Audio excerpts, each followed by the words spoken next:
प्रिय भक्तों, आप सभी का हमारे YouTube चैनल भक्ति एक साधना में स्वागत है। प्रिय भक्तों, आज हम आपको श्री कृष्ण के जन्म की अद्भुत कथा सुनाने जा रहे हैं। इस कथा को ध्यान से सुनना। जय श्री कृष्णा। दोस्तों, मथुरा की अंधेरी कारागार, एक निर्दयी राजा और एक भविष्यवाणी जिसने उसके दिल में डर की ज्वाला जला दी। कहा गया था कि उसकी प्रिय बहन देवकी का 8वां पुत्र उसकी मृत्यु का कारण बनेगा और फिर शुरू हुआ एक खौफनाक सिलसिला।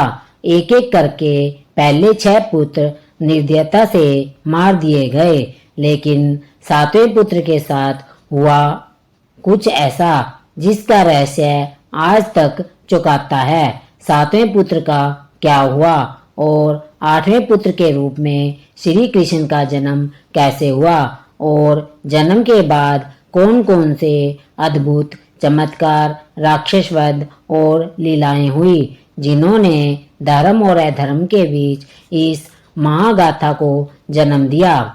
दोस्तों, आपसे विनम्र निवेदन है कि इस कथा को श्रद्धा और भक्ति भाव से पूरा अंत तक अवश्य सुने और भगवान श्री कृष्ण के जन्म और बाल्यकाल की अद्भुत घटनाओं के साक्षी बने और उनका दिव्य आशीर्वाद प्राप्त करें। इस पावन अवसर पर आपको और आपके परिवार को जन्माष्टमी की शुभकामनाएं।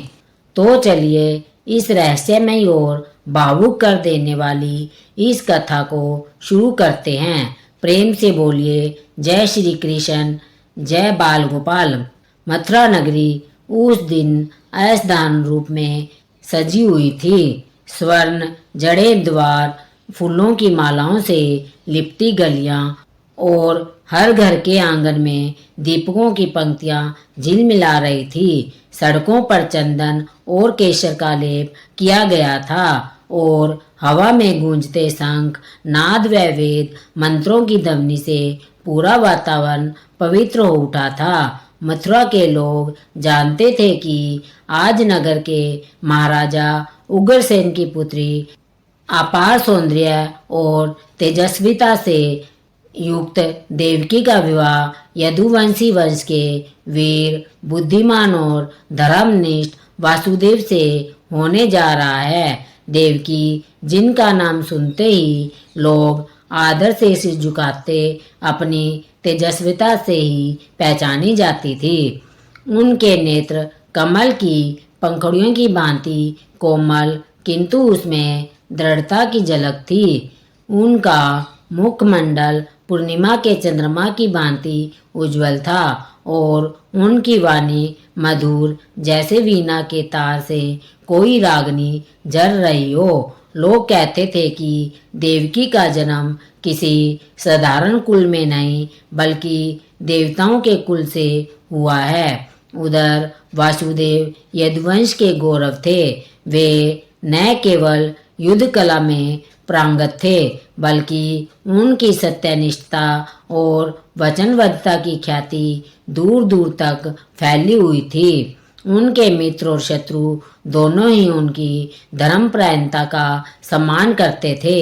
महल के प्रांगण में विशाल मंडप सजाया गया था। चंदन की लकड़ी, केसर और अंगूरा की सुगंध से वातावरण महक रहा था। वेद पाठ के बीच ब्राह्मणों के आशीर्वाद के साथ विवाह की रस्में संपन्न हो रही थी। देवकी और वासुदेव दोनों ही भावपूर्ण नेत्रों से एक दूसरे को देख रहे थे, मानो किसी दिव्य क्षण का साक्षात्कार कर रहे हो।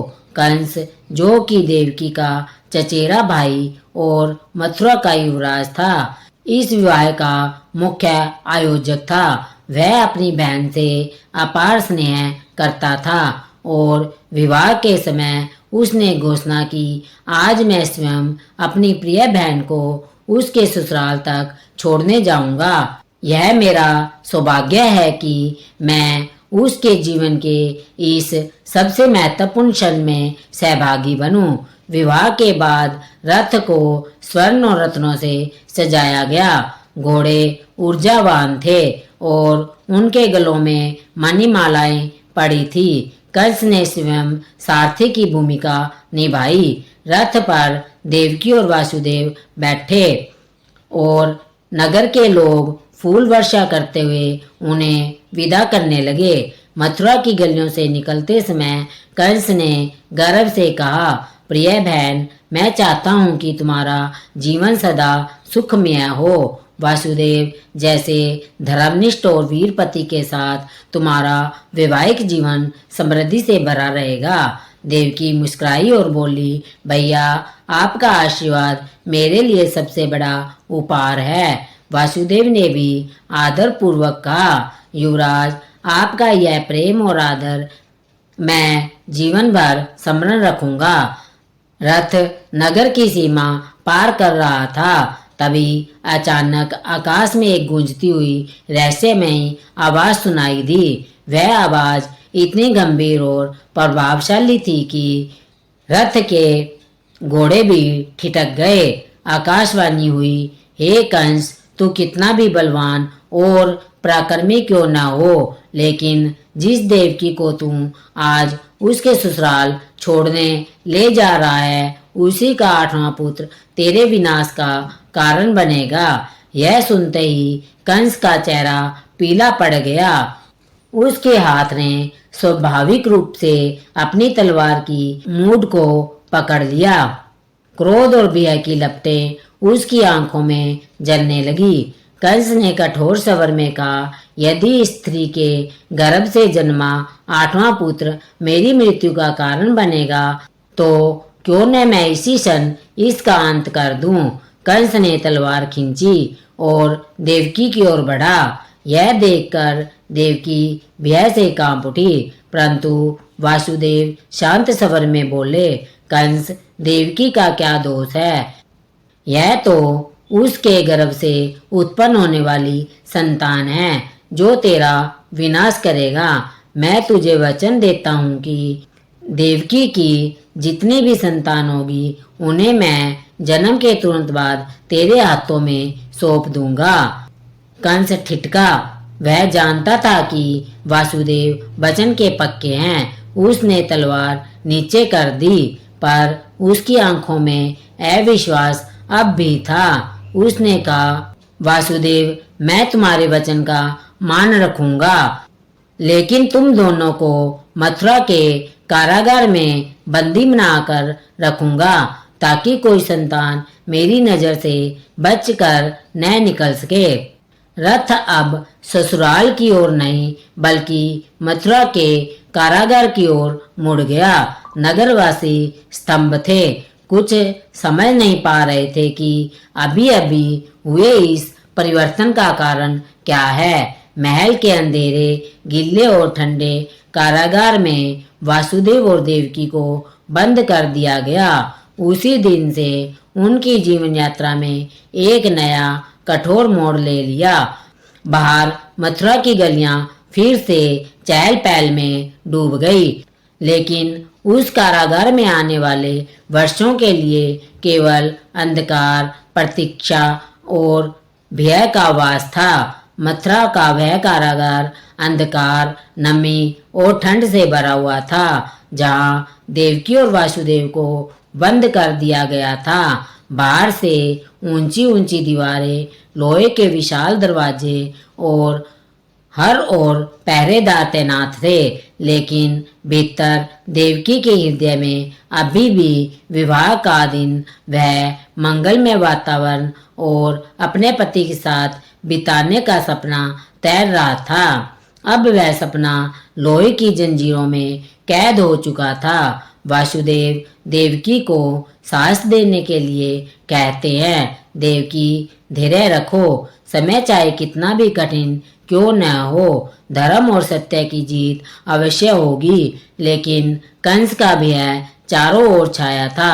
समय बीता और देवकी गर्भवती हुई। यह पहला गर्भ था और दोनों के मन में स्वाभाविक प्रसन्नता थी, परंतु उनके भीतर एक भय की छाया भी थी। आखिरकार वासुदेव ने कंस को वचन दिया था। जब पुत्र का जन्म हुआ तो वह एक तेजस्वी शिशु था। उसकी कोमल मुस्कान और मासूम आंखों में भविष्य का उजाला झलक रहा था। देवकी ने उसे अपनी बाहों में लिया, पर उनके नेत्रों से आंसू बह निकले, क्योंकि उन्हें पता था कि यह सुख क्षणिक है। वसुदेव ने दृढ़ मन से शिशु को उठाया और कंस के पास ले गए। कंस अपने सिंहासन पर बैठा था। उसकी आंखों में संशय और क्रूरता की चमक थी। वासुदेव ने कहा, युवराज, मैंने वचन दिया था, यह आपका है। कंस ने पहले तो शिशु को देखा, फिर एक ठंडी हंसी के साथ कहा, आकाशवाणी ने 8वें पुत्र की बात कही थी, यह पहला है, इससे मुझे कोई भय नहीं है। लेकिन और कहते कहते उसका चेहरा कठोर हो गया। क्यों जोखिम लूं? अगर यह जीवित रहा तो भविष्य में कोई खेल बदल सकता है। यह कहकर उसने निर्दयता से शिशु को उठाया और पत्थर पर पटक दिया। देवकी ने कारावार से ही वह चीख सुनी और बेहोश हो गई। वासुदेव ने अपनी आंखें बंद कर ली, लेकिन मन में उन्होंने संकल्प लिया, यह अन्याय हमेशा नहीं चलेगा, एक दिन इसी का अंत होगा। कंस के महल में उस दिन उत्सव का नहीं बल्कि क्रूर विजय का वातावरण था और मथुरा पर भय का एक और पर्दा गिर चुका था। पहले पुत्र के वध के बाद कारागार में सन्नाटा और भय गहरा गया। देवकी का हृदय टूट चुका था, लेकिन समय ने फिर गर्भ का संचार किया। दूसरे पुत्र का जन्म हुआ तो वासुदेव ने वचन के अनुसार उसे भी कंस को सौंपा। कंस ने बिना दया किए उसे भी पत्थर पर पटक दिया। तीसरे पुत्र के जन्म पर देवकी की आंखों में आंसू और वासुदेव के चेहरे पर मौन संकल्प था, लेकिन कंस की क्रूरता अपरिवर्तित रही। चौथे पुत्र का जन्म होते ही महल के सैनिक आए और उसे भी कंस के सामने ले गए।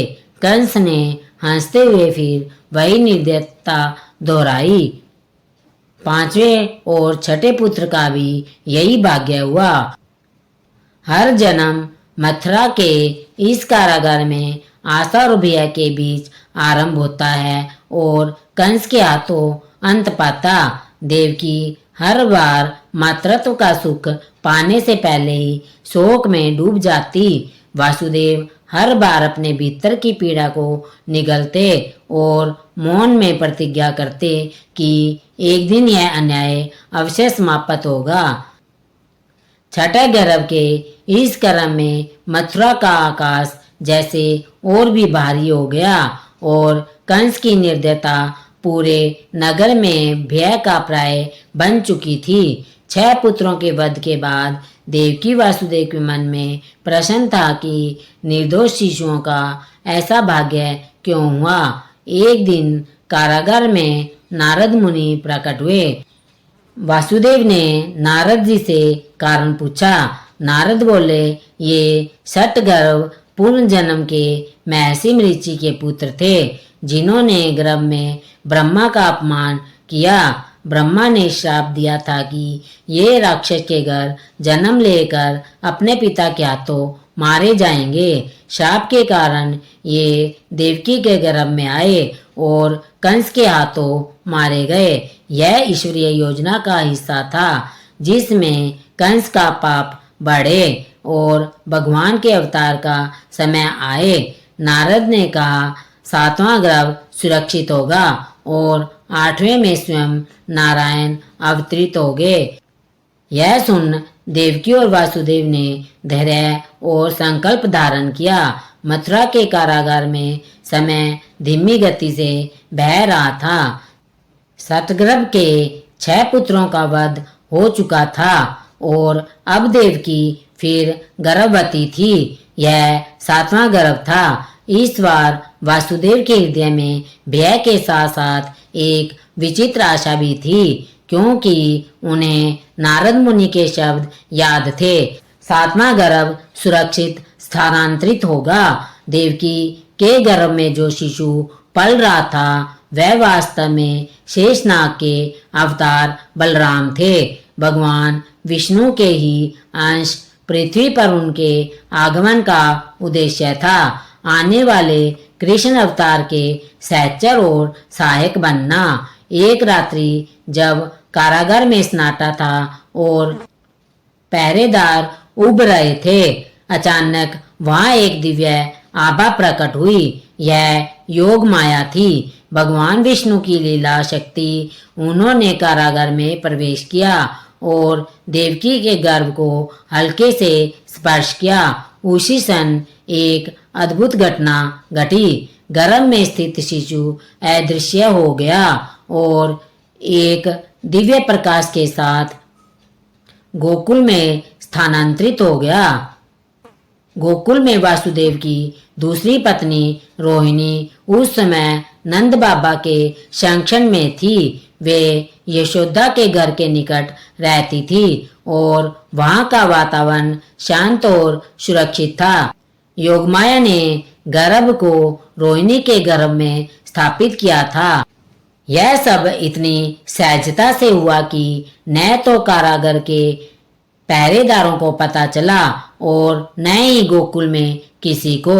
मथुरा में जब कंस को सातवें गर्भ के बारे में पता चला तो उसने अपनी बहन के बढ़ते हुए गर्भ पर नजर रखी, लेकिन कुछ ही समय बाद खबर आई कि देवकी का गर्भपात हो गया है। कंस को लगा कि किसी अलौकिक कारण के कारण यह गर्भ नष्ट हो गया है। उसने राहत की सांस ली, पर उसे यह आभास नहीं हुआ कि यह गर्भ तो सुरक्षित रूप से गोकुल पहुंच चुका है। गोकुल में रोहिणी के घर वातावरण आनंद से भर गया। नंद बाबा और यशोदा दोनों को गर्भ का समाचार मिला और वे अत्यंत प्रसन्न हुए। रोहिणी को विशेष देखभाल दी जाने लगी। बलराम के गर्भ में आने के साथ ही गोकुल का वातावरण जैसे और भी पवित्र हो गया। गोधूली बेला में बछड़ों की घंटियों की मधुर ध्वनि और बांसुरी की दूर की तान इस आने वाले शिशु का स्वागत करती सी लगती थी। बलराम का यह गर्भांतरण केवल एक रहस्यमय घटना नहीं थी, बल्कि ईश्वरीय योजना का महत्वपूर्ण चरण था, क्योंकि बलराम भविष्य में कृष्ण के जीवन के हर चरण में उनके साथ खड़े होंगे, चाहे वह गोकुल की बाल लीलाएं हो, वृंदावन की गोचर लीलाएं या महाभारत का युद्ध। इस प्रकार सातवें गर्भ का मथुरा से गोकुल तक पहुंचना भगवान की माया और योजना का अद्वितीय उदाहरण बना। कारागार में देवकी वासुदेव को भले ही गर्भपात का शोक हुआ, परंतु उन्हें भीतर से यह आभास भी था कि यह सब किसी बड़े कारण के लिए हो रहा है। षटगर्भ के 6 पुत्रों के वध और 7वें गर्भांतरण के बाद मथुरा के कारागार में देवकी अब 8वें गर्भ से गर्भवती थी। यह वही गर्भ था जिसकी भविष्यवाणी आकाशवाणी ने देवकी के विवाह के दिन कर दी थी। देवकी का 8वां पुत्र ही तेरी मृत्यु का कारण बनेगा। कंस इस बार और भी सतर्क था। उसने कारागार की पहरेदारी दोगुनी कर दी। सैनिक दिन रात गश्त करने लगे, यहाँ तक कि कारागार के बाहर और भीतर तलवार बंद राक्षस तैनात कर दिए गए। देवकी के आहार, जल और विश्राम तक की निगरानी होने लगी। लेकिन कंस को यह नहीं पता था कि यह गर्भ कोई सामान्य शिशु का नहीं है, बल्कि स्वयं भगवान विष्णु का अवतार है, जो धर्म की स्थापना और अधर्म के विनाश के लिए अवतरित हो रहे हैं। पृथ्वी पर अधर्म बढ़ चुका था। कंस जरासंध, शिशुपाल और अन्य दुष्ट राजाओं ने प्रजा का जीना दूभर कर दिया था। साधु संतों का अपमान हो रहा था। यज्ञ वेदी अपवित्र हो चुकी थी और वेदों का स्वाध्याय लगभग समाप्त होने को था। ऐसे समय पृथ्वी माता ने गौ के रूप में देवताओं के साथ ब्रह्मा के पास जाकर विनती की, प्रभु मेरे ऊपर पापियों का बोझ बढ़ चुका है, मुझे रक्षा चाहिए। ब्रह्मा उन्हें लेकर क्षीर सागर गए, जहाँ भगवान विष्णु शेषनाग पर विराजमान थे। देवताओं ने प्रणाम कर निवेदन किया, प्रभु कृपया कर अवतार लीजिए और पृथ्वी को अधर्म से मुक्त कीजिए। भगवान विष्णु ने मुस्कुराते हुए कहा, मैं मथुरा में वासुदेव और देवकी के यहाँ 8वें पुत्र के रूप में जन्म लूंगा। मेरा शशांक बलराम पहले ही वहाँ आ चुका है। मेरी माया तुम्हारे कार्य में सहायक होगी। समय बीतता गया, देवकी के गर्भ में दिव्य तेज बढ़ने लगा। कारागार के अंधकार में भी उनका चेहरा चांद की तरह चमकने लगा। यहाँ तक कि पहरेदार भी उनकी इस आभा को देखकर अचंभित होते थे। वासुदेव को भीतर से अनुभव हो रहा था कि यह गर्भ किसी सामान्य बालक का नहीं है। और फिर वह रात्रि आई, भादो मास की अष्टमी, रोहिणी नक्षत्र का समय। आकाश में बादल गरज रहे थे, यमुना लहरों से उफन रही थी। मध्य रात्रि का समय था और कारागार में दिव्य प्रकाश छा गया। देवकी का गर्भ अचानक अद्भुत आभा से भर गया और शिशु का जन्म हुआ। 4 भुजाओं वाले शंख, चक्र, गदा और पद्म धारण किए हुए पीतांबर पहने वक्ष स्थल पर श्री हरिवत्स और कौस्तुभ मणि सुशोभित, मस्तक पर मुकुट और कानों में कुंडल, यह स्वयं भगवान विष्णु थे। देवकी और वासुदेव ने एक साथ हाथ जोड़कर प्रणाम किया। उनकी आंखों से आंसू बह निकले। देवकी ने कहा, प्रभु आपने स्वयं हमारे यहाँ जन्म लेकर हमें पवित्र किया है, किंतु कंस आपको देखकर मार देगा। कृपया करके अपनी रक्षा कीजिए। भगवान ने मधुर मुस्कान के साथ कहा, माता पिता भय मत करो, मैं अपनी लीला के लिए मनुष्य रूप धारण करूंगा। तुम मुझे नंद और यशोदा के घर गोकुल ले जाओ और वहाँ की कन्या को यहाँ ले आओ। मेरी माया तुम्हारे मार्ग में आने वाली सभी बाधाएं दूर कर देगी। इतना कहकर भगवान ने अपना 4 भुजा रूप त्याग कर साधारण बालक का रूप ले लिया। मध्य रात्रि में योगमाया ने कारागार के ताले और बेड़ियां खोल दी। वासुदेव श्री कृष्ण को टोकरी में रखकर यमुना पार करते हुए गोकुल पहुँचे। शेषनाग ने फन फैलाकर उनकी रक्षा की। यशोदा ने यहाँ जन्मी कन्या को लेकर वासुदेव मथुरा लौटे। प्रातः कंस ने कन्या को मारने का प्रयास किया, लेकिन वह देवी रूप में आकाश में प्रकट होकर चेतावनी देकर चली गई। गोकुल में नंद बाबा ने पुत्र जन्म पर भव्य उत्सव किया। ब्रजवासियों ने उल्लास पूर्वक नाच गान किया और यशोदा ने अपने लाल को गोद में लेकर उसकी मुस्कान में खो गई। गोकुल में नंद बाबा के घर जन्मे नन्हे कान्हा के आगमन से पूरे ब्रज में आनंद और उल्लास का वातावरण था। सुबह से शाम तक ग्वाल बाल, गोपियां और ब्रजवासी उनके दर्शन के लिए उमड़ पड़ते थे। यशोदा माँ उन्हें गोद में लेकर झुलाती, लोरियां सुनाती और उनकी नन्ही नन्ही हरकतों पर मोहित हो जाती।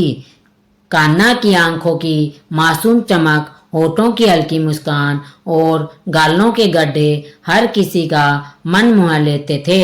लेकिन मथुरा में कंस का मन चैन से नहीं था।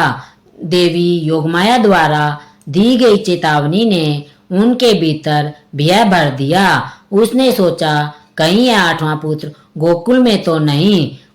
कंस ने अपने गुप्तचर और राक्षस सेवकों को आदेश दिया कि वे गोकुल और आसपास के गांवों में जाकर हर नवजात बालक को नष्ट कर दे। सबसे पहले उसने पूतना नामक राक्षसी को भेजा। पूतना का रूप मोहक था। वह सुंदरी के वेश में गोकुल पहुंची। अपने सत्रों पर विष लगाकर बच्चे को दूध पिलाने के बहाने मारने का इरादा रखती थी। जब वह नंद भवन पहुंची, यशोदा और रोहिणी किसी काम में लगी थी। पूतना ने कान्हा को गोद में उठा लिया और दूध पिलाने लगी, लेकिन कान्हा ने अपने छोटे छोटे होठों से ऐसा अमृत विष का मिश्रण पिया कि साथ ही उसकी प्राण शक्ति भी खींच ली।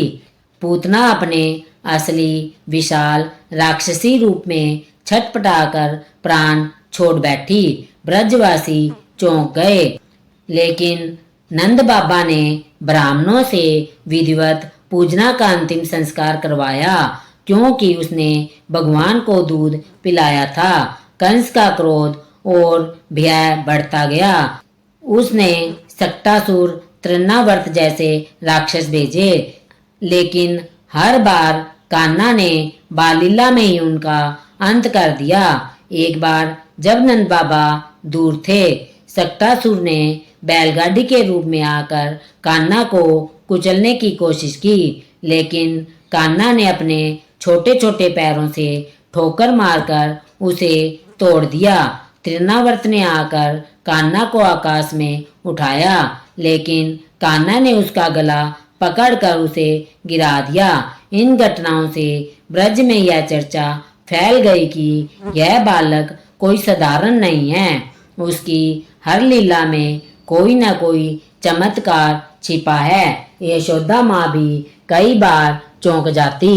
एक बार उन्होंने कान्हा के मुंह में पूरा ब्रह्मांड देखा, जिससे वह समझ गई कि उसका लाल ईश्वरीय शक्ति का अवतार है। कंस के षड्यंत्र रुकने वाले नहीं थे। वह बार बार अपने दूत भेजता और हर असफलता के साथ उसका भय और क्रोध बढ़ता जाता। गोकुल में हालांकि ब्रजवासी, ग्वालवाल और गोपियां कान्हा की माखन चुराने, बांसुरी बजाने और नटखट शरारतों में ही खोए रहते। यह ईश्वरीय खेल था। एक और बालक कृष्ण आनंद और प्रेम का सागर लुटा रहे थे, तो दूसरी ओर कंस का अंत धीरे धीरे समीप आ रहा था। गोकुल में कंस के लगातार षड्यंत्रों और राक्षसों के हमले से नंद बाबा और ब्रजवासी चिंतित हो गए।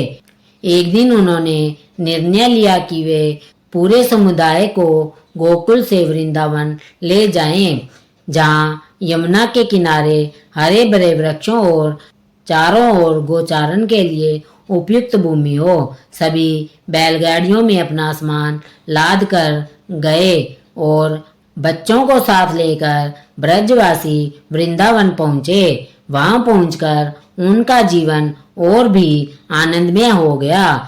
गोप गोपियों के बीच कान्हा और बलराम की लीलाएं और भी खुलकर सामने आने लगी। श्री कृष्ण अब थोड़े बड़े हो चुके थे। वे गोपों के साथ गायें चराने जाते, बांसुरी की मधुर धुन से वन को गुंजित कर देते और ब्रज की गोपियां उस सवर में खो जाती। कान्हा की शरारतें भी चलती रहती। कभी गोपियों के मटके फोड़ना, कभी उनके माखन मिश्री चुराना, तो कभी बछड़ों को खोलकर इधर उधर भागने देना। ब्रज का हर दिन हंसी, गीत और आनंद से भरा था। लेकिन इसी बीच इंद्रदेव से जुड़ी एक घटना घटने लगी, जिससे पूरे ब्रज की दिशा बदल दी। परंपरा के अनुसार ब्रजवासी हर वर्ष इंद्रदेव की पूजा करते थे, ताकि वर्षा समय पर हो और गोचारण व खेती अच्छी हो सके। उस वर्ष जब नंद बाबा ने इंद्र पूजा की तैयारी शुरू की, तब श्री कृष्ण ने प्रश्न किया, बाबा, हम इंद्र की पूजा क्यों करते हैं? वर्षा तो प्रकृति का नियम है और हमारी आजीविका गोवर्धन पर्वत, गायों और यमुना पर निर्भर है। उन्होंने समझाया कि हमें उस पर्वत की पूजा करनी चाहिए जिसने हमारी गायों को चारागाह, हमें जल और आश्रय दिया है। नंद बाबा सहित सभी ब्रजवासी कान्हा के तर्क से सहमत हो गए और उन्होंने इंद्र की जगह गोवर्धन पर्वत की पूजा करने का निर्णय लिया। सभी ने पर्वत के चारों ओर परिक्रमा की, अन्नकूट का आयोजन किया, विभिन्न प्रकार के व्यंजन बनाए और पर्वत को अर्पित किए। यह देखकर इंद्र क्रोधित हो गया। उसे लगा कि नगरवासियों ने उसका अपमान किया है और उसने मूसलाधार वर्षा शुरू कर दी। बारिश इतनी प्रचंड थी कि यमुना किनारे का सारा क्षेत्र जलमग्न हो गया। आकाश में बिजली और गरज से भय फैल गया। ब्रजवासी अपनी गायें, बच्चे और सामान लेकर घबराकर इधर उधर भागने लगे। तभी श्री कृष्ण ने अपनी छोटी सी उंगली पर गोवर्धन पर्वत उठा लिया और कहा, आओ सब मेरे पास आ जाओ, यह पर्वत हमें आश्रय देगा। सभी ब्रजवासी आए और पशु पक्षी पर्वत के नीचे आ गए। 7 दिन और 7 रात लगातार वर्षा होती रही, लेकिन पर्वत के नीचे सभी सुरक्षित थे। इंद्र कब्ज में आया, श्री कृष्ण से क्षमा मांगी। श्री कृष्ण ने उन्हें आशीर्वाद दिया और कहा, देवताओं को अहंकार नहीं करना चाहिए, उनका कार्य लोक कल्याण है। इसके बाद ब्रजवासी और भी अधिक श्रद्धा और प्रेम से कान्हा की पूजा करने लगे, क्योंकि अब वे समझ चुके थे कि यह बालक कोई साधारण गोपालक नहीं है, स्वयं परमेश्वर है। गोवर्धन लीला के बाद कंस ने अक्रूर जी को वृंदावन भेजा। श्री कृष्ण और बलराम को धनुष यज्ञ के बहाने मथुरा बुलाया। अक्रूर जी ने नंद बाबा को संदेश सुनाया और श्री कृष्ण बलराम ने मथुरा जाने का निश्चय किया। यशोदा और गोपियों ने विरह में आंसू बहाए। अक्रूर जी के रथ यात्रा के दौरान उन्होंने यमुना किनारे स्नान किया, जहां अक्रूर जी ने उनका दिव्य स्वरूप देखा। मथुरा में लोगों ने उनका स्वागत फूल बरसाकर किया, जबकि कंस ने धनुष यज्ञ और मल्लयुद्ध में उन्हें मारने की योजना बना रखी थी, पर उसका अंत अब निकट था। मथुरा में धनुष यज्ञ का दिन आ गया। कंस के महल में चारों ओर सजे मंच, हथियार और भीड़ का शोर गूंज रहा था। मथुरा के सभी लोग इस अद्भुत आयोजक को देखने के लिए एकत्रित हुए थे। कंस ने पहले ही आदेश दिया था कि कृष्ण और बलराम को विभिन्न बाधाओं से गुजरना होगा, धनुष तोड़ना, मल्लयुद्ध लड़ना और अंत में उसे वध करने से पहले ठकाना। सुबह होते ही अक्रूर जी ने कृष्ण और बलराम को लेकर यज्ञ स्थल की ओर प्रस्थान किया। रास्ते में लोग उनके दर्शन को आतुर थे।